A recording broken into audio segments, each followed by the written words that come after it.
तो hello guys, तो कैसे हो आप सब। उम्मीद करते हैं आप लोग बढ़िया होंगे, मस्त होंगे। दोस्तों, अभी हम लोगों का एक स्पेशल सीरीज चल रहा है रेलवे ग्रुप डी के लिए प्रीवियस ईयर का प्रैक्टिस सीट। यानी आज से पहले जितने सारे एग्जाम हुए हैं रेलवे ग्रुप डी के, उनके सारे प्रीवियस ईयर में जो मैथ का क्वेश्चन आया है उनको हम शिफ्ट वाइज हम लोग सॉल्व कर रहे हैं। तो आज का ये जो हमारा सेशन होने वाला है रेलवे ग्रुप डी के अंदर जो 24/8/2022 को थर्ड शिफ्ट के अंदर जो एग्जाम हुआ था उनके प्रीवियस ईयर का क्वेश्चन, यानी उसी दिन का सारे क्वेश्चन। तो आपसे एक छोटी सी रिक्वेस्ट करते हैं कि आप भी कलम कॉपी लेकर के बैठिएगा, ताकि आप जब हम इस क्वेश्चन को बनाएं तो आप भी हमारे साथ इस क्वेश्चन को सॉल्व कीजिए। तो चलिए आज की क्लास की शुरुआत करते हैं। तो शुरुआत करने से पहले एक छोटी सी रिक्वेस्ट और है कि चैनल पर पहली बार आए हो तो चैनल को सब्सक्राइब और वीडियो को लाइक कर दीजिएगा। तो पहला क्वेश्चन आज का कुछ इस प्रकार से, आप हमें इस क्वेश्चन का आंसर हमें कमेंट बॉक्स में करके बताइए। सबसे बेस्ट तरीका बताएंगे आपको सॉल्व करने का इस क्वेश्चनों का। ठीक है, कहोगे हाँ जी सर बिल्कुल सही है। क्वेश्चन नंबर 1 हमारा क्या कहता है, देखो कहता है sine square theta minus sine square पे पावर 4 थीटा 4 है और थीटा प्लस 1 है, 1 minus sine square theta plus में 1 minus ten square theta minus 10 पे पावर 4 थीटा बटे है 1 प्लस 10 स्क्वायर थीटा। इसको सॉल्व करने में आपका माथा दर्द कर जाएगा। हम आपको इस सॉल्व करने का बहुत ही बेस्ट तरीका बताएंगे। इसमें क्या कीजिए, थीटा का मान ऐसा रखिए जिससे आपका क्वेश्चन आसानी से बन जाए। तो देखो भाई, हम यहां पर बताएंगे थीटा का मान क्या रखो, 0 डिग्री, क्योंकि एक तरह का ये तो समीकरण है और समीकरण का मान पर या कुछ भी मान रखने पर ये हमेशा क्या करेगा, सेटिस्फाई करेगा। तो हम थीटा का मान 0 रखते हैं। तो बताओ साइन 0 0, साइन 0 पे पावर स्क्वायर फिर कुछ भी करोगे तो क्या होगा 0, 0 प्लस फिर क्या क्या करोगे 1, तो कितना आएगा 1, और 1 बट नीचे में क्या हो गया 1, अब माइनस साइन स्क्वायर 0, इस साइन स्क्वायर 0 मतलब 0, 1 बटे 1 क्या आ गया 1। कोई दिक्कत, कहोगे नहीं। तो यहां से फिर आगे देखोगे 10 वाले में, तो 1 माइनस 10 स्क्वायर, 10 जीरो का वैल्यू क्या होता है 0, फिर 0 क्या होता है 0, और 0 बटे फिर नीचे करोगे 1 प्लस 0 क्या होगा 1, यानी 1/1 क्या हो गया 1 बराबर क्या आ गया 2। कितना आ गया 2। कितना आसानी से ये क्वेश्चन बन गया। यहाँ पर हमें ज्यादा दिमाग लगाने की जरूरत पड़ी नहीं, बस यहाँ पर थीटा का मान हमने 0 रखा, हमारा वैल्यू 2 आ गया। यहाँ पर ऐसा मान रखना, बस इस तरह के वैल्यू में रखने से पहले थोड़ा सा बात ये ध्यान रखना, सिर्फ कि जो ऐसा मान रखे कि नीचे में 0 ना आए। जैसे कि कभी कभी 1 माइनस 1 आ जाएगा तो नीचे में क्या आ जाता 0। जैसे समझो अगर हम साइन 90 का वैल्यू लेते तो 1 माइनस क्या हो जाता 1, और 1 माइनस 1 क्या आ गया 0, और 0 ये क्या है, एक अनडिफाइंड वैल्यू है। ये इसको कभी भी किसी में भागा लग सकता नहीं है, नहीं लग पाएगा किसी से भागा, तो नहीं लगेगा तो फिर क्या हो गया, एक तरह का क्या हो गया, गलत स्टेटमेंट हो गया। तो आपको ध्यान में यही रखना है, यही रखना है सिर्फ ध्यान में कि हमें नीचे में सिर्फ 0 0 ना बने। उसके बाद तो आप हमारा 0 वैल्यू रखे तो 0 0 प्लस 1, आज 1 माइनस 0 1 आया, 1/1 1 हो गया। बस इसी तरह से हमें सॉल्व करना था। बहुत ही आसान सा क्वेश्चन। आई होप इसका आंसर आप हमें कमेंट बॉक्स में करके बताए हो। अब आते हैं क्वेश्चन नंबर 2 के ऊपर। क्वेश्चन नंबर 2 बेहद आसान सा क्वेश्चन। आई होप इसका आंसर आप हमें कमेंट बॉक्स में करके बताओ। देखो क्वेश्चन नंबर 2 में कहता क्या है, ये पहले पढ़ो। देखो क्वेश्चन नंबर 2 में कहता है एक बेलन के आधार की त्रिज्या, अच्छा आर बराबर दे दिया गया है। आर कितना है, कहोगे सर आर बराबर हमारा दिया गया है 7, और यहां पर से कहता है जिसकी ऊंचाई कितना है 15 है। तो आप हमें बताइए उसका संपूर्ण क्षेत्रफल क्या होगा, यानी टोटल सरफेस एरिया क्या होगा। टोटल सरफेस एरिया बराबर वाट। और यहाँ पर एक जो और ध्यान में रखना कि यहाँ पाई का वैल्यू रखा गया है नहीं, बल्कि पाई एज इट इज है, जैसे पाई था वैसा ही पाई है। तो टोटल सरफेस एरिया क्या होता है बेलन का, कहोगे sir 2 pi r into r plus होता है, कहोगे हाँ जी बिल्कुल सही है। तो यहाँ पर पाई का मान अगर रखने कहता था हम कोई और टेक्निक लगाते, लेकिन यहाँ पर रखने बोला ही नहीं है, तो नहीं बोला है। तो 2 गुना ये आर का वैल्यू कितना है 7, और आर प्लस एच कितना होगा 7 7 14 हो जाता, सत्य कैसे यानी 22 हो जाएगा। अरे कितना हो जाएगा 22, तो यहाँ पर लिख दो 22, और यह क्या है पाई। तो यहाँ पर से यूनिट डिजिट मैच करवाएं। देखो तो इसमें सबका यूनिट डिजिट अलग अलग है। देखो तो 2 दूनी 4, 4 सत 4 और 7 चौके 28, यानी लास्ट में आएगा 8, और लास्ट में आएगा 8 मात्र ऑप्शन नंबर ए में है, वो 308 पाई सेंटीमीटर स्क्वायर, जो कि ऑप्शन नंबर कितने में है, सी में। एकदम बेहद आसान सा क्वेश्चन था। आई होप इसका आंसर आप हमें कमेंट बॉक्स में करके बताए होंगे। देखो भाई, अब आते हैं क्वेश्चन नंबर कितना के ऊपर, कहोगे सर क्वेश्चन नंबर आते हैं अब 3 के ऊपर। देखो 3 का क्वेश्चन नंबर है, बहुत आसान सा क्वेश्चन, बहुत आसान सा क्वेश्चन है। देखो क्वेश्चन नंबर 3 में कहता क्या है, ध्यान पूर्वक पढ़ना। कहता है ध्यान से पढ़ना और इसका आंसर देना है। कहता ए और बी 100 लीटर टंकी के पानी को, अच्छा टंकी की कैपेसिटी है कितना, 1000 लीटर, 100 लीटर नहीं 1000 लीटर, क्रमशः 5 घंटे और 6 घंटे में दोनों अलग अलग भरेगा तो भर देगा। तो बताइए उन्हें एक साथ खोल दिया जाए तो बताइए 1800 लीटर की पानी की टंकी को कितने समय में भरने में लेगा। बहुत ही सिंपल सा क्वेश्चन। पहले यो 1000 लीटर है तो उसको इग्नोर करो, सबसे पहले ए है और बी है। ए उस टंकी को कितने घंटे में, 5, और ये कितने घंटे में, 6 कर सकता है, कहोगे हाँ जी। तो टोटल मान सकते हैं इसकी टोटल कैपेसिटी क्या है, टंकी की क्षमता कितनी है, 30 लीटर की, कितनी है, 30 यूनिट की। तो अब इसकी एफिशिएंसी कितनी हो गई, इसकी एफिशिएंसी कितनी हो गई, कहोगे सर इसकी एफिशिएंसी 6 है और इसकी एफिशिएंसी 5 है। ठीक है, कहोगे हाँ जी सर बिल्कुल सही है। एफिशिएंसी हो गया, कहोगे हाँ जी बिल्कुल सही। एफिशिएंसी पता चल गया 6 और 5, 6 और 5, कोई दिक्कत, कहोगे नहीं दिक्कत नहीं है। तो हम सोचते हैं कि पूरा टंकी 30 का है, अगर वो 30 लीटर भरेगा तो दोनों मिलकर के ए प्लस बी कितने समय लेगा, तो कहोगे सर ये 6 5 11 लेगा, हाँ या ना, कहोगे हाँ जी बिल्कुल सही है। तो देखो अगर वह ये तो टोटल भरेगा तो कितना समय लेगा, कहोगे सर इतना समय लेगा, 30/11 लेगा, यानी 30/11 ये घंटा है, कहोगे हाँ जी सर घंटा है। कोई दिक्कत, कहोगे नहीं सर। और जब ये दिक्कत नहीं है तो मतलब ये टोटल टंकी पहले भरने वाला कितना था, वो था 1000, मतलब 1000 लीटर भरने में, 1000 लीटर पानी भरने में कितना समय लेता है, 30/11 घंटा लेता है। तो बताओ 1 लीटर पानी भरने में कितना लेगा, ये देखो 1 लीटर है, तो कहो सर 30/11 अब गुना कितना, 1000 होगा कि नहीं, 1 लीटर पानी में इतना भरना समय लेगा। तो हमें चाहिए कितना, 1800 लीटर, तो सॉरी 1800 लीटर, तो हमने कर दिया यहाँ पर 1800, 2 जीरो से 2 जीरो खत्म, 1 जीरो से 1 जीरो खत्म, 18 तिया 54, 54/11 आवर होगा, जो कि ऑप्शन नंबर कितने में है, बी। कितना सिंपल सा क्वेश्चन था। आई होप इस क्वेश्चन का आंसर आपने बना दिया होगा। तो आप यहां से जब 1000 लेते हैं ना तो आपको ज्यादा दिमाग का दही बन जाता। हमने क्या किया, ए और बी को मान लिया कि हमने 30 लीटर, मानो कि 30 यूनिट है टंकी क्षमता, इतना भरता है, तो यानी पूरा भरना कितना है, 1000। तो यही तो इसी का तो वैल्यू कहता है 1000। 1000 लीटर को भरने में, पूरा टंकी भरने में कितना, 30/11। तो बताओ 1800 लीटर पानी भरने में कितना, 54/11। बहुत ही आसान सा क्वेश्चन था। आई होप कि आप भी हमारे साथ इस क्वेश्चन को बनाते होंगे। अगर नहीं बना रहे हो ना तो वीडियो देखने से कोई फायदा नहीं है, सिर्फ वीडियो देखो, समय बर्बाद करो, समय बर्बाद आपको करना नहीं है। तो देखो क्वेश्चन नंबर 4 में क्या कहता है, बहुत ही सिंपल एवं साधारण सा क्वेश्चन है। निम्नलिखित में कौन सा एक चतुर्भुज नहीं है। ये कितना गधों वाला क्वेश्चन पूछा है। लगता है इस क्वेश्चन को सेट करने में क्या है, एग्जामिनर जो होगा, जो क्वेश्चन सेट कर रहा होगा, एकदम बेवकूफ समझता है आपको कि इतना हल्का क्वेश्चन दिया है। कहता है कौन सा चतुर्भुज नहीं है, बताओ। समांतर चतुर्भुज चतुर्भुज होता है, समलंब चतुर्भुज चतुर्भुज होता है, सम चतुर्भुज चतुर्भुज होता है। क्या वृत्त आपका चतुर्भुज होता है, नहीं, वृत्त आपका चतुर्भुज नहीं होता है, यानी ऑप्शन नंबर बी आपका क्या है, सही है। तो यही ना पूछा आपसे कि कौन सा आपका चतुर्भुज नहीं है। बताओ इतना आसान सा क्वेश्चन पूछता है, इतना आसान भी क्वेश्चन आप नहीं बना रहे हो तो समझ लो आपकी तैयारी बिल्कुल जीरो है। अब आते हैं क्वेश्चन नंबर 5 के ऊपर। क्वेश्चन नंबर 5 क्या बोला गया है और इसको पढ़ो और इसका आंसर आप हमें कमेंट बॉक्स के अंदर करके बताओ। क्वेश्चन नंबर 5 में कहता क्या है, ध्यान से सुनना। एक पिता की आयु उसके पुत्र की आयु की 7 गुनी है। चलो प्रेजेंट टाइम में एक फादर है, एक सन है, और अभी के समय में नाउ लिख देते हैं।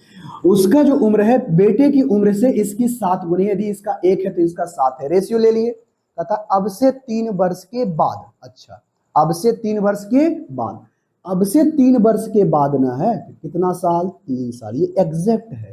3 साल के बाद उसका उम्र क्या हो जाएगा, बेटे की उम्र की 5 गुनी हो जाएगी। अच्छा, आपको तो एक अच्छे तरीके से पता होगा कि दो व्यक्तियों के बीच का जो अंतर है, एज का जो अंतर है, हमेशा अंतर समान रहता है। ये बात आपको अच्छे तरीके से पता होगी। अगर अच्छा तरीके से पता है तो बताओ, यहां पर अंतर देखो कितने का है, कहोगे सर यहां पर तो अंतर 6 का है, और यहां पर अंतर कितने का है, कहोगे सर 4 का है। तो इसका ले लो रेशियो 2 और 3 का, तो इसको 3 से गुना कर दो और इसको 2 से, ऊपर वाले को 2 से गुना कर दो, अंतर क्या हो जाएगा, बराबर। तो बताओ 7 दूनी कितना हो जाएगा, 14। ये 2 एकम कितना हो जाएगा, 2। जब इसको 2 से गुना करोगे तो 15, ये कितना हो जाएगा, 3। देखो तो अंतर बराबर हुआ, बराबर हुआ। देखो तो अंतर बराबर हुआ या नहीं हुआ, कहोगे हाँ सर बिल्कुल सही है। इसमें भी देखो 12 का, इसमें भी देखो 12 का। देखो तो 3 साल में कितना यूनिट बढ़ा है, कहोगे सर 1 यूनिट बढ़ा है, हाँ या ना, कहोगे हाँ जी बिल्कुल सही है। तो 1 यूनिट का वैल्यू कितना है, 3 ईयर्स।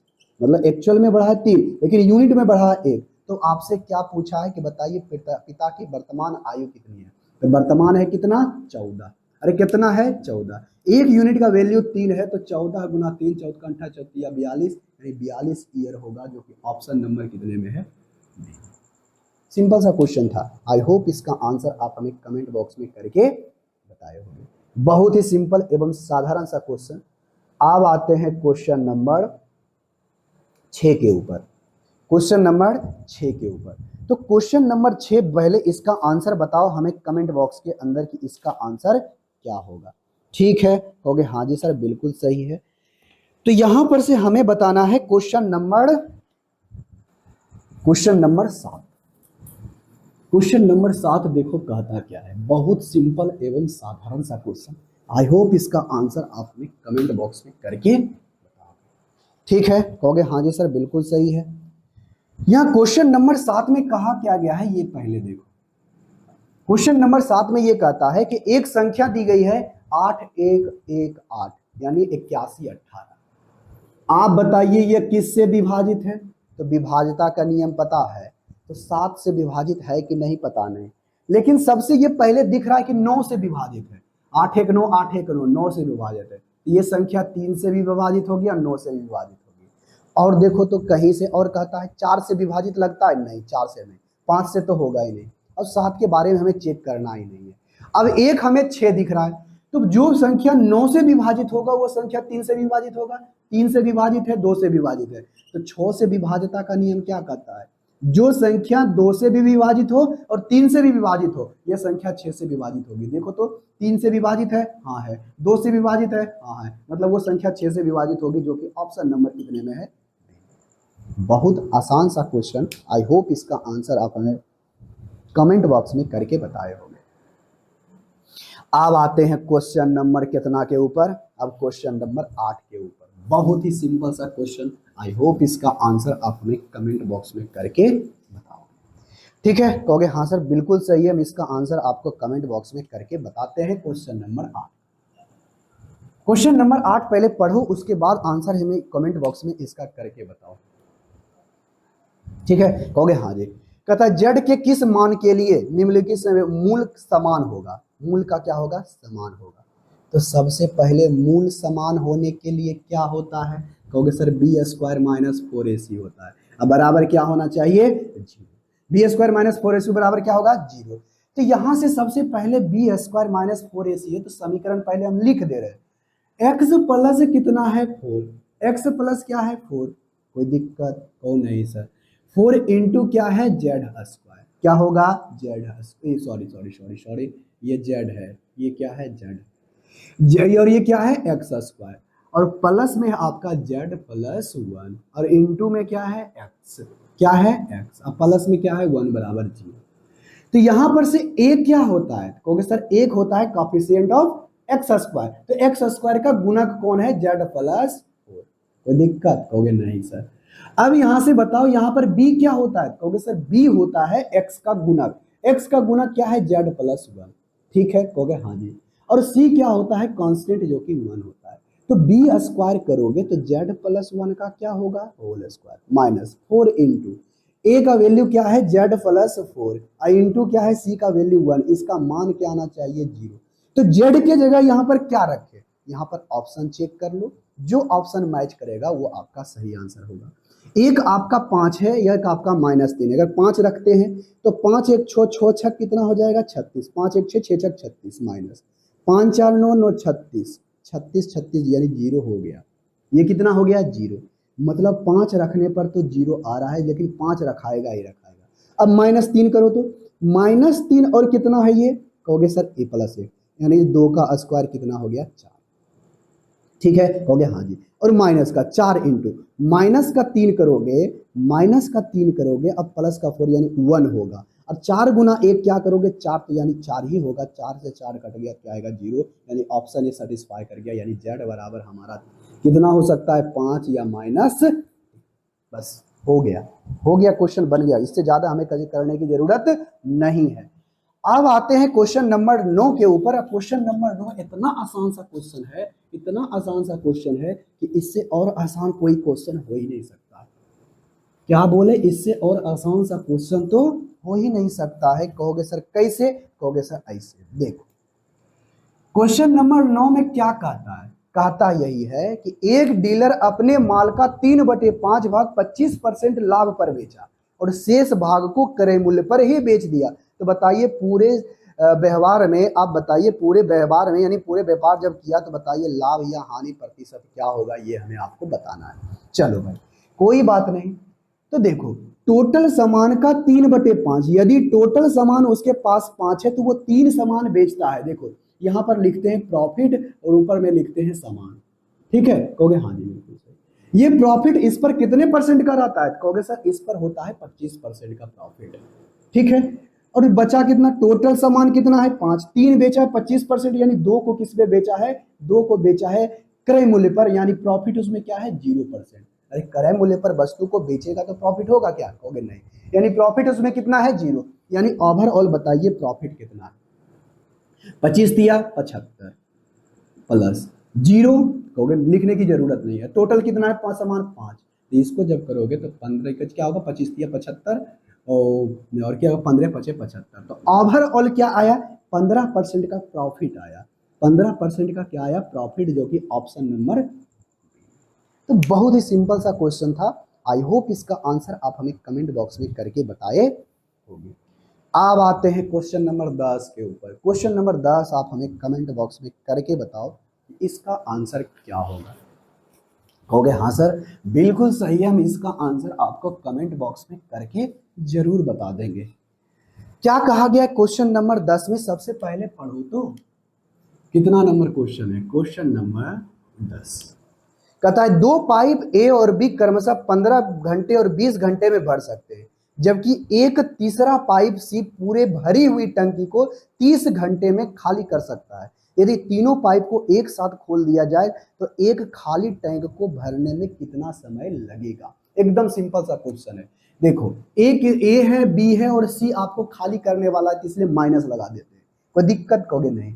ए कितने घंटे में भरता है 15 घंटे में, ये कितने घंटे में भरता है 20 घंटे में, ये खाली कितने घंटे में करता है 30 घंटे में। तो सबसे पहले टैंक की कैपेसिटी निकालो, क्या निकालो टैंक की कैपेसिटी। तो कैपेसिटी निकालने के लिए हम लोग क्या करते हैं, इसको टोटल मान लेते हैं एलसीएम, कितना आएगा 60। तो इसकी टैंक की कैपेसिटी कितनी है 60, तो इसकी एफिशिएंसी ए की एफिशिएंसी कितनी है 4, इसकी एफिशिएंसी कितनी है 3 और इसकी एफिशिएंसी कितनी है 2, यानी ये 2 घटेगा। और तीनों को एक साथ खोला जाए ए प्लस बी प्लस सी को, ये अगर 4 भरेगा तो ये 3 भरेगा तो ये 2 तो खाली कर देगा। कहोगे हाँ जी बिल्कुल सही। तो भराएगा कितना, कहोगे सर भराएगा, यानी 1 घंटा में कितना यूनिट भराएगा, तो कहोगे सर 5 यूनिट भराएगा। कितना भराएगा 5 यूनिट। तो भरना कितना है 60, और सब 60/5 बराबर कितना हो गया 12 घंटे में ये टंकी भर जाएगा, जो कि ऑप्शन नंबर कितने में है डी। ठीक है, कहोगे हाँ जी बिल्कुल सही है, ये आपका भर जाएगा। चलो अब आगे की ओर क्वेश्चन देखते हैं, सही है ना, कहोगे हाँ जी सर बिल्कुल सही है, कैसे नहीं सही है। देखो एक साथ हुआ 4 3 7, अरे 2 घटा 3 2 5, ठीक है। अब आते हैं क्वेश्चन नंबर कितने के ऊपर, क्वेश्चन नंबर 11 के ऊपर। क्वेश्चन नंबर 11 बहुत सिंपल एवं साधारण सा क्वेश्चन। आई होप इसका आंसर आप हमें कमेंट बॉक्स में करके बताओगे। ठीक है, कहोगे हाँ सर बिल्कुल सही है। क्वेश्चन नंबर कितना है 11। क्वेश्चन नंबर 11 में कहता है एक कार्यालय में फर्श की बीमाएं दी गई है। फर्श की क्या दिया गया है? बीमाएं। 5 गुना 3 है, ठीक है। और 60 रुपये प्रति वर्ग स्क्वायर के दर से इसके दीवार और छत को पेंट करने में लागत लगा इतना। तो बताइए कमरे की ऊंचाई ज्ञात करें। एकदम सिंपल सा क्वेश्चन है। क्वेश्चन नंबर 11 देखो, एक आपका कार्यालय है, यानी घन आकार का होगा या घनावाकार का होगा? तो सर घनावाकार का होगा। क्यों? क्योंकि लंबाई चौड़ाई यहाँ पर क्या है? अलग अलग है। तो फर्श की लंबाई और चौड़ाई दे दी गई है। क्या दे दिया गया है? तो देखो फर्श की लंबाई यहाँ पर 5 है, तो इसकी या क्या है? 3। और ऊंचाई कितना है हमें पता नहीं है। हमें पता नहीं है। जब हमें पता नहीं है तो हमसे क्या बोला गया है? कहोगे सर हमसे ये बोला गया है, हमसे ये बोला गया है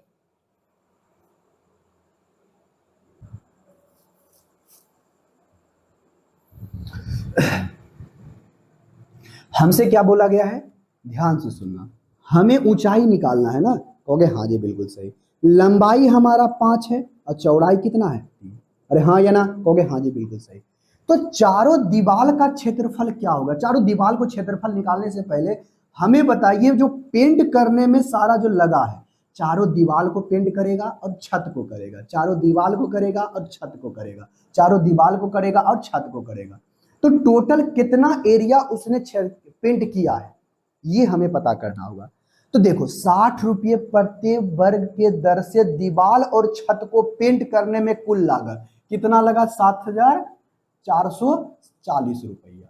लेकिन इतना रुपया लगा और 1 वर्ग स्क्वायर किलोमीटर के बराबर, यानी 60 1 वर्ग मीटर स्क्वायर के बाद 60 रुपया लगता है। तो इससे ये कट जाएगा तो कितना वर्ग स्क्वायर आपका छत और चारों दीवार का पता नहीं चल जाएगा? अरे छत और चारों दीवार कितना एरिया था पता चल जाएगा? कहोगे हाँ जी। तो बताओ ये कितना होगा? 6 एकम 6 और 1 और 4 6 दूनी 12 और कितना होगा? 2 और 4 6 चौके 24, यानी 124। एरिया कितना है टोटल? 124। अरे कितना है? 124। तो अगर हम 124 में से, ध्यान से सुनना, ये वाला फर्श वाला ही ऊपर होता एरिया ना, इसी के बराबर ना फर्श होगा। जैसे फर्श वाला से ऊपर ना छत होगा, तो जो एरिया फर्श का होगा वही एरिया क्या होगा? इसका छत का होगा। कहोगे हाँ जी। तो छत का एरिया क्या होगा? 5 तिया ही 15। अगर हम 15 इससे निकाल दें, 15 इससे हम निकाल दें, 15 इससे हम निकाल दें तो 14 4 गए 5 9, 1 में गया 0। अब यहां से यानी 109 जो हमारा बचा, क्या बचा? चारों दीवार का क्षेत्रफल। चारों दीवार का क्षेत्रफल, हाँ या ना? कहोगे हाँ जी बिल्कुल सही है। तो घना है तो चारों दीवार का क्षेत्रफल क्या होगा? कहो देखो सर क्या होगा? एक एरिया ये होगा, कहोगे सर लंबाई गुने ये क्या होगा? चौड़ाई गुने, ये चौड़ाई गुने ऊंचाई। कहोगे हाँ जी बिल्कुल सही, चौड़ाई गुने ऊंचाई। तो ये 2 गो होगा ना, जैसा ये है ऐसा ये ही है, तो 2 हो जाएगा। कोई दिक्कत? कहोगे नहीं सर कोई दिक्कत नहीं। अब प्लस में इधर वाला देखना, इधर वाला प्लस में प्लस कर देते हैं। जब इधर वाला देखोगे तो इधर में क्या होता है? तो ये आपका क्या है? ये आपका लंबाई है। कहोगे हाँ जी बिल्कुल सही है। अरे क्या होगा? देखो देखो देखो, हमने इसको देखा ना, ओहो हमने गलती कर दिया। देखो तो ये वाला, सॉरी सॉरी सॉरी, ये आपका चौड़ाई था, चौड़ाई था ना, बी गुना एच, 2 गुने बी गुना एच। तो इसमें देखोगे तो बाहर वाला क्या है? एल। अरे बाहर वाला क्या है? एल। और इधर वाला ये एल है। और ये कितना चौड़ा है? इसको हम गुना कर दें, यानी 2 इन एच एल, एल गुना क्या? एच। तो इसमें एगो इधर है तो एगो उधर भी तो है, यानी 2 गो ये। तो 2 कॉमन लो लोगे तो क्या बचेगा? इसमें आपका एच और इसके इसमें आपका एच कॉमन हो जाएगा। तो बी प्लस क्या होगा? एल इंटू क्या होगा? एच। और यही एरिया बराबर आ गया कितना? 100।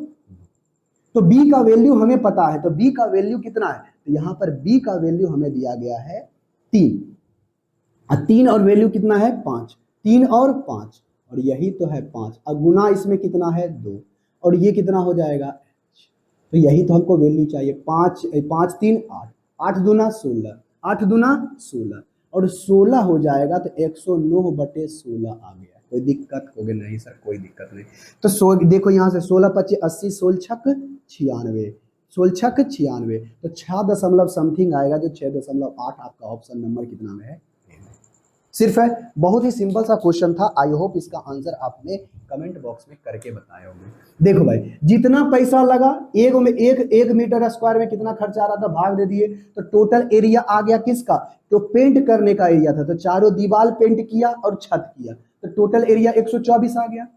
तो इसमें से अगर हम छत का निकाल दें, तो हमको ऊंचाई ना चाहिए ये वाला ना, तो ई निकाल दें, तो चारों दीवार बच जाएगा। ये चारों दीवार का क्षेत्रफल तो यही होता है ना, इधर वाला एरिया उसके पीछे वाला एरिया, इधर वाला एरिया इधर वाला एरिया। अगर हम सबको जोड़ देंगे तो चारों दीवार आ गया, तो चारों दीवार का क्षेत्रफल ये हो गया। अब इसको हम डायरेक्ट किए, फॉर्मूला का क्वेश्चन बन गया। तो आपको फॉर्मूला अगर नहीं पता है तो दिक्कत है, तो इस तरह से आपको सॉल्व करना होगा। और फॉर्मूला पता है तो ठीक है। अब हमको कहते हैं फॉर्मूला रटने की जरूरत नहीं है, समझने की जरूरत है। समझ गए तो आप किसी तरह का क्वेश्चन हो, आप क्वेश्चन को बना सकते हो। अब आते हैं क्वेश्चन नंबर 12 के ऊपर। चलो अब आते हैं क्वेश्चन नंबर 13। क्वेश्चन नंबर 13 में क्या कहता है, सिंपल सा question, question number 13। Question number 13 कहता है, रचना 60 मिनट में 21 संतरे खाती है, तो वह जानना चाहती है कि उसे समान गति से 35 संतरे खाने में कितना समय लगेगा। देखो भाई, इतना सिंपल सा क्वेश्चन है, 21 संतरा खाने में उसे कितना समय लगता है। कहोगे सर 21 संतरा में, देखो यहां पर लिखते हैं संतरा और इधर लिखते हैं समय, ठीक है। तो 21 संतरा खाने में उसे कितना समय लगा, कहोगे सर उसे 60 मिनट लगा, ठीक है। तो बताओ यहां पर से बोला है तो 3 से लगता कितना, से 7, 3 से लगता, 3 7 21, 7, तो 7 संतरे खाने में उसे कितना लगेगा, कहोगे सर 20 मिनट लगेगा। तो आपसे क्या पूछा गया है, 35 संतरा, तो 35 संतरा यानी 5 गुना, इसको भी करोगे 5 गुना, तो कितना मिनट लगेगा, 100 मिनट लगेगा, जो कि ऑप्शन नंबर कितने में है। तो बहुत ही आसान सा क्वेश्चन था। आई होप इसका आंसर आप हमें कमेंट बॉक्स में करके बताए होंगे, ठीक है। कहोगे हाँ जी सर बिल्कुल सही है, क्वेश्चन बहुत आसान सा था। क्वेश्चन नंबर 13 हो गया। अब आते हैं क्वेश्चन नंबर 14 के ऊपर।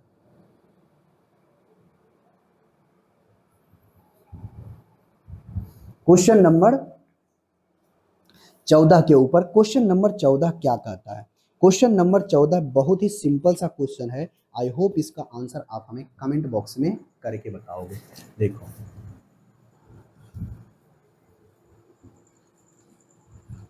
क्वेश्चन नंबर, आई होप कि इसका आंसर आप हमें कमेंट बॉक्स में करके बता रहे होंगे। क्वेश्चन नंबर 14 पढ़ो भाई, उसके बाद इसका आंसर हमें कमेंट बॉक्स के अंदर करके बताओ। कहता है एक समषष्टभुज के प्रत्येक बाह्य कोण का मान क्या होगा। तो सिंपल से बताओ कि षष्टभुज हो या कोई कितनों भी हो, तो बाह्य कोणों का योगफल कितना होता है, तो सर 360 होता है। कितना होता है, 360 होता है, यही होता है ना। कहोगे हाँ जी बिल्कुल सही है। तो बाह्य कोणों का योगफल कितना होता है, 360। तो कितना भुजा है, षष्टभुज है, तो 6 से कर दो तो कितना होगा, 6 6 36, यानी प्रत्येक कोण कितनी डिग्री का, 60 डिग्री का, जो कि ऑप्शन नंबर ए में है। तो कितना सिंपल सा क्वेश्चन था। आई होप इसका आंसर आप हमें कमेंट बॉक्स में करके बताए होंगे। अब आते हैं क्वेश्चन नंबर 16 के ऊपर, 16 नहीं 15 के ऊपर। क्वेश्चन नंबर 15 में क्या कहता है, सबसे पहले क्वेश्चन पढ़ो, यहाँ पर एक चार्ट बना हुआ है, कोई बात नहीं भाई। क्वेश्चन नंबर 15 में कहता यही है, निम्नलिखित दिए गए वर्षों में ABCD साक्षात्कारकृत और चयनित छात्रों की संख्या को दर्शाया गया है, तो तालिका का अध्ययन कीजिए और उसके आधार पर प्रश्न को सॉल्व कीजिए। और बोला क्या गया है, ध्यान से सुनना, दिए गए वर्ष में C में चयनित वर्षों की कुल संख्या, अच्छा चयनित छात्रों की कुल संख्या, सी में देखो तो सी में चयनित छात्रों की कुल संख्या कितनी है, यहां पर किस में बोला गया है, तो सी में टोटल देखना, टोटल यहां पर टोटल की बात करी गई है। क्वेश्चन नंबर आपका 15 है, तो 15 तो कहता है कि सी में चयनित, कहता है दिए गए वर्षों के दौरान, दिए गए वर्षों के दौरान सी में चयनित कुल छात्रों की संख्या, दिया गया जितना भी वर्ष है ना, उसमें से टोटल जो आपका जो है, टोटल जो आपका है चयनित, तो चयनित जो हुआ है सी में, देखो टोटल में कितना है, तो कहोगे सर इसमें तो टोटल, थोड़ा सा जूम कर लेते हैं, बड़ा छोटा दिखता है ना, दिक्कत होता है। देखो इसमें चयनित क्या है, इसमें सी में चयनित कितना है, तो जोड़ो तो 1000 और कितना है भाई, कहोगे सर 1120 है, और कितना है भाई, कहोगे सर 1100 है, और कितना है 1200 है, और कितना है 1800 है, ये 800 है। ठीक है, सी में चयनित तो इतना ही है ना, कहोगे हाँ जी सर बिल्कुल सही है, सी में चयनित इतना ही है। और कहा क्या गया है, और बोला ये गया है कि चयनित जो हुआ है ना, तो उसको सबसे पहले जोड़ो, कितना हो, 1000, 2000, 3000, 4000 और 4000, 4000, चलो पहले 4000, 4000, फिर 100, 200, 400, 400 और 800, 1200। उसके बाद क्या है 20, और बस 20, बस 20 ही है, तो कितना हो गया 0, 0, 2 और 4 यानी 4200। अरे कितना आ गया 4200। अब कहता है साक्षात्कार कितना है, ये 4200 हो गया, और साक्षात्कारकृत कितना है सी में, उसी में जोड़ो 1800 और 2000, 18 जोड़ लेते हैं इसे डायरेक्ट, 1000, 2000, 3000, 3000 एक 4000, 4000 एक 5000, 5000 एक 6000, चलो 6000 तो अभी तक हमको दिखाई दे रहा है। अब इसमें देखते 800 और 800, 8 8 1600, और 16 8 का 16 24, और 24 और 3 कितना होगा 2700, कितना होगा 2700। तो 0 0 7 और 6 2 8 यानी कितना हो गया 87, कितना हो गया 87। ठीक है, कहोगे हाँ जी सर बिल्कुल सही है, 8700 हो गया। तो यहां पर से हमें निकालना क्या है परसेंटेज में, तो गुना 100% करोगे तो ये 0 से 0 कट जाएगा, कहोगे हाँ जी कट जाएगा। तो कितना मर्त में लगेगा, तो देखो तो 4 मर्त में लगेगा, देखो तो 4 से लगा के देखते हैं, तो 4 से लगा के पहले देखते हैं, 4 4 2 0, 87 से लगा के देखो, 87 49, 7 चौके 28 के 2, 6 चौके 24, 2 कितना होगा 8 चौके 32, 2 कितना होगा 34 होगा, कहोगे हाँ जी होगा। अगर हम 87 गुना करते हैं 5 करते हैं, 7 5 35, 40 3 कितना हो जाएगा 43, यानी 5 से तो नहीं लगेगा, लगेगा कितना 4 से, और स्टार्टिंग में कितना होगा 4 होगा, मात्र एक ही को ऑप्शन है बी जो कि 40% के आसपास में है, ऑप्शन नंबर आपका बी आपका क्या होगा सही। ठीक है, ज्यादा सॉल्व करने की जरूरत भी नहीं है। अब आते हैं क्वेश्चन नंबर कितने के ऊपर, 16 के ऊपर। क्वेश्चन नंबर 16 क्या कहता है क्वेश्चन, सबसे पहले क्वेश्चन पढ़ो और इसका आंसर आप हमें कमेंट बॉक्स में करके बताओ। एकदम सिंपल एवं साधारण सा क्वेश्चन है, आई होप इसका आंसर आप हमें कमेंट बॉक्स में करके बताओ। ठीक है, कहोगे हाँ जी सर ठीक है, बहुत आसान सा क्वेश्चन, आई होप। चलो भाई क्वेश्चन नंबर 16 कहता क्या है, सबसे पहले पढ़ो, कहता यदि 2 वर्ष पहले रवि ने मीनू से 4% वार्षिक ब्याज की दर पर 3000 रुपये की उस बार ली थी, तो उसे चुकाने के लिए रवि द्वारा मोनू को कितना रुपया उसे भुगतान करना पड़ेगा, यानी कितना पैसा हुआ देगा। 2 वर्ष पहले लिया था, 2 वर्ष के बाद लौटाएगा, तो चलो भाई सारा आंसर दूर दूर है, तो हम डायरेक्ट ऐसा ही सॉल्व करने की कोशिश करते हैं। चक्रवृद्धि ब्याज लिया ना, कहोगे हाँ जी सर चक्रवृद्धि ब्याज लिया। देखो उधार ली गई राशि कितनी है, कहोगे सर 3000, ठीक है, कहोगे हाँ जी सर ठीक है। तो 4% के ब्याज के दर से 2 सालों में, 2 साल में कंपाउंड इंटरेस्ट कितना होता है, कहोगे सर 4 दूनी 8, 4 4 8 हो जाएगा, और 4 चौके 16 यानी 1.6% होगा। क्लियर, कहोगे हाँ जी सर क्लियर। तो हम यहाँ से डायरेक्ट कर देंगे, कैसे करेंगे डायरेक्ट करेंगे, कैसे, तो यहाँ पर से 3000 का, अब 3000 तो वो तो देवे करेगा, अब वह 3000 का कितना देगा 8.16%, ये परसेंटेज से 2 जीरो खत्म, ये कितना हो जाएगा 81 दशमलव, यानी इससे घटाएंगे तो 81 दशमलव कितना हो जाएगा, और गुना कितना करोगे 3, 8 लास्ट में 8 आना चाहिए, 8 तो दो में है, 8 हो गया, 18 का 8 बाकी रहा 3 1 4, 8 तिहाई 24, 200 कितना होगा 248, कितना होगा 244 होगा ना, सॉरी 244.8, यानी 8.442, यानी 3244 रुपया देगा, 3244 जो कि ऑप्शन नंबर सी है। यहाँ पर फॉर्मूला लगाने की जरूरत भी नहीं पड़ी, कितना आसान सा क्वेश्चन था। और इस तरह के आसान क्वेश्चन भी आप नहीं सोल्व कर रहे हो तो समझो आपकी तैयारी बिल्कुल जीरो है, और आपको तैयारी अच्छे से करनी चाहिए।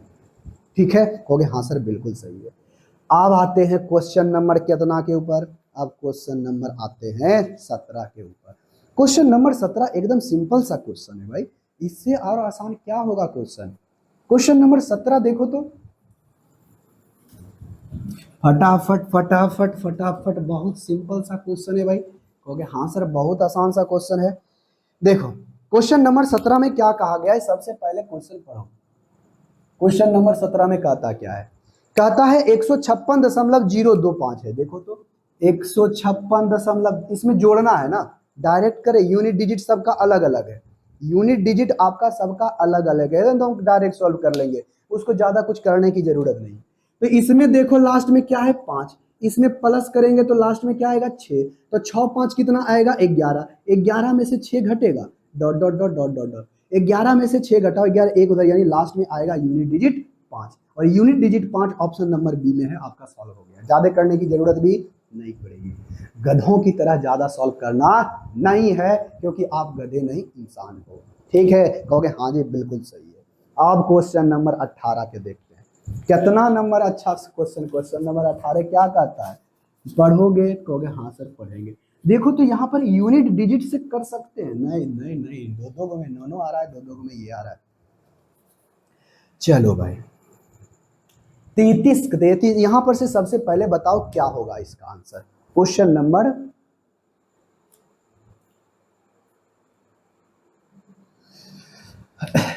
नंबर कितना है 18।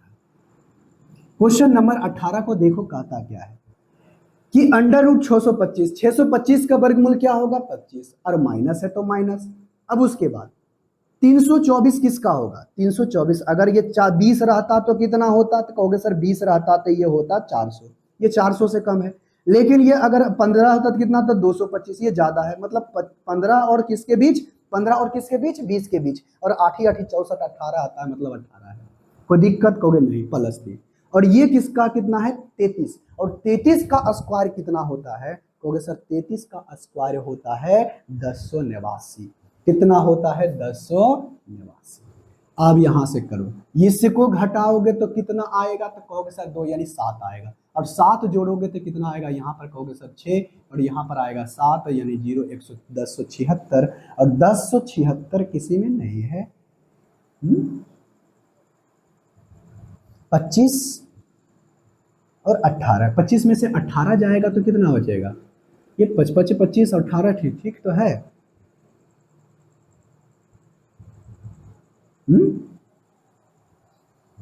देखो तो क्या है, सही नहीं है, एक भी सही नहीं आया। ओहो सॉरी सॉरी सॉरी सॉरी, 76 होगा, 9 होगा ना, 8 1 9, 1099 13 99, 10 कितना होगा 96, 1096, जो कि ऑप्शन नंबर कितने में है, ए में। सॉरी बहुत ही सिंपल सा था। चलो भाई अब आते हैं किस पर, क्वेश्चन नंबर 19 के ऊपर। इसको हम डायरेक्ट वेटेज को बराबर करके हम क्वेश्चन को बना देंगे। क्वेश्चन नंबर 19 देखो, क्वेश्चन नंबर 19 आपका माध्य दिया है, यानी एवरेज दिया है, तो बताइए बारंबारता ज्ञात कीजिए। अच्छा, ये बारंबारता ज्ञात करना है कि सबसे ज्यादा बारंबारता किसकी है।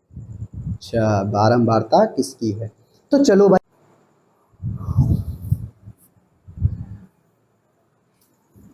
देखो भाई क्वेश्चन नंबर 23 में कहता क्या है, ध्यान पूर्वक क्वेश्चन को देखना। क्वेश्चन नंबर 23 बेहद सिंपल सा क्वेश्चन, आई होप इसका आंसर आप हमें कमेंट बॉक्स में करके बताओ। देखो भाई क्वेश्चन नंबर 23 में कहता है वो छोटी से छोटी संख्या ज्ञात करे जो 8 10 12 और 16 से कटता है। किससे कटता है, 8 10 12 और 16 से कटता है, यही चीज है ना। तो इसको सॉल्व करने का दो तरीका है, एक तो तरीका इसका एलसीएम निकालो, जो एलसीएम आएगा हम 5 अंकों की सबसे छोटी संख्या के पास, नजदीक के पास पहुंच करके चेक करेंगे कि कितना से कौन सा संख्या कटेगा या नहीं कटेगा। एक तो तरीका ऐसा है, लेकिन देखो तो ये कुछ मल्टीपल सेम सा नहीं दिख रहा है, कहोगे हाँ जी बिल्कुल सही। जो संख्या 16 से कटेगा मतलब वो संख्या 4 से भी कटेगा, जो संख्या 8 से कटेगा मतलब वो संख्या किससे कटेगा, 4 से भी कटेगा। मतलब 16 से संख्या कटने वाली 8 से कटने वाला वो 8 से भी कटेगा और 4 से भी कटेगा। क्लियर है, ओके हाँ जी क्लियर है। और 12 का विभाज्यता का नियम क्या कहता है, जो संख्या 4 से भी कटे और 3 से भी कटे, और 10 को कहता है लास्ट में एगो 0 होना चाहिए, वो संख्या कट जाएगा। तो ऑप्शन देखो, हम ऐसे पहले ऑप्शन को चेक करते हैं, पहले ऑप्शन में कितना है 80, ठीक है, इसको चेक करते हैं ये 16 से कटता है कि नहीं। अगर ये 16 से कट गया, पीछे का 4 डिजिट चेक करेंगे। अगर ये 16 से कट गया मतलब ये संख्या 8 से भी कटेगा, 4 से भी कटेगा, हाँ या ना? कहोगे हाँ जी बिल्कुल सही। तो ये देखो ये संख्या 16 से कट रहा है, कहोगे हाँ 16 25 80 ये कट रहा है। जब ये संख्या कट रहा है तो मतलब 16 से विभाजित है, और जो संख्या 16 से विभाजित है मतलब वो 8 से भी विभाजित है, इसका मतलब वो 4 से भी विभाजित है, 4 से भी विभाजित है। तो 12 का विभाज्यता का नियम क्या कहता है, जो संख्या 4 से भी कटे 13 से भी कटे, मतलब ये संख्या 4 से तो कट ही रहा है, तो एक बार सुन 3 से कटे, 3 से भी कटे, तो यानी ये संख्या देखो 3 से कटता है, तो 8 1 9 3 से भी कटता है, मतलब ये संख्या 3 से भी कट रहा है। अब संख्या ये क्या है 10, यानी 10 से भी कटना चाहिए, तो 0 0 1 10 कटता ही है। ऑप्शन नंबर कितना ए ही आपका सही आंसर हो जाएगा। क्लियर, बात करता हूं, एकदम सिंपल सा क्वेश्चन था। इससे और आसान क्वेश्चन क्या रहेगा क्वेश्चन। अब आते हैं क्वेश्चन नंबर कितना के ऊपर, 24 के ऊपर। क्वेश्चन नंबर 24 में क्या कहा गया है सबसे पहले देखो, उसके बाद आंसर बताओ कमेंट बॉक्स के अंदर इसका आंसर क्या होगा। क्वेश्चन नंबर 24, क्वेश्चन नंबर 24 में कहता है यदि दो संख्याओं का औसत 26 है और इसमें से एक संख्या 12 है तो बताइए दूसरी संख्या क्या होगी। तो देखो भाई ये औसत कितना है 26 दो संख्याओं का, तो 26 दूनी 52, अब 52 है तो एगो संख्या 12 है, तो ये कितना हो जाएगा 0 और ये कितना हो जाएगा 4, यानी दूसरी संख्या कितनी होगी 40, ऑप्शन नंबर डी। ये कितना आसान सा क्वेश्चन था, बहुत ही सिंपल सा क्वेश्चन। और इससे भी तो आसान क्वेश्चन 25 नंबर है, इससे भी आसान कौन सा क्वेश्चन है 25 नंबर है। आप इसका आंसर हमें कमेंट बॉक्स में करके बताओ पहले। क्वेश्चन नंबर 25, क्वेश्चन नंबर 25 में कहा गया 1 2 3 4 उसके बाद 3 2 1 है, तो इसका वर्गमूल निकालोगे तो कितना कहाँ तक जाएगा, देखो तो कि किसका स्क्वायर है, देखो तो 1 2 3 4 3 2 1 आ गया, तो कहाँ तक जाना 1 2 3 4 1 2 3 4, उसके बाद ऑप्शन नंबर डी, यानी 4 को 1 का स्क्वायर है, ऑप्शन खत्म। क्वेश्चन नंबर बहुत आसान सा करता है। और 26 नंबर क्वेश्चन को करना क्या है, इसको तालिका को पढ़ना और इसका आंसर देना है। 2017 की तुलना में 2020 में कितना प्रतिशत की वृद्धि हुई। क्वेश्चन नंबर 26 पढ़ो और इसका आंसर दो, बहुत सिंपल सा क्वेश्चन, 2027 से 2020 के बीच में देखना है। Question number last, question number कितना है, क्वेश्चन नंबर आपका 26 है। क्वेश्चन नंबर 26 में यही कहा गया है ना कि 2017 में जो उत्पाद था 2017 में कितना था 32, और 2020 में कितना है, कहोगे सर 41 है, कितना है 41, तो कितना बढ़ा, कहोगे सर 8 हो गया 40, 8 1 9 9 हो गया, 9 बटे कितना 32, और गुना क्या 100%, यानी 9 बटे 32। जब इसको करोगे तो 9 का 9 यानी 3 मर्त में आएगा, 3 मर्त में नहीं 2 मर्त में लगेगा, 2 मर्त में लगेगा, तो 2 मर्त में लगेगा तो कितना होगा 62 हो जाएगा, और ये हो जाएगा 8 और ये कितना हो जाएगा 2 और 0, तो कितना मर्त में आएगा 7 मर्त में 8 मर्त में 8 मर्त में आएगा, यानी 28 दशमलव समथिंग आएगा, जो कि ऑप्शन नंबर कितने में है डी में, ऑप्शन नंबर डी में। तो आज की क्लास में हम लोग यहीं तक देखते हैं, अगले क्लास में फिर से एक नए वीडियो लेके साथ रहेंगे। तो आपसे एक रिक्वेस्ट करते हैं कि आप सारे क्वेश्चन को हमारे साथ आप बनाए होंगे। तो मिलते हैं नेक्स्ट क्लास में, तब तक के लिए टेक केयर, बाय बाय।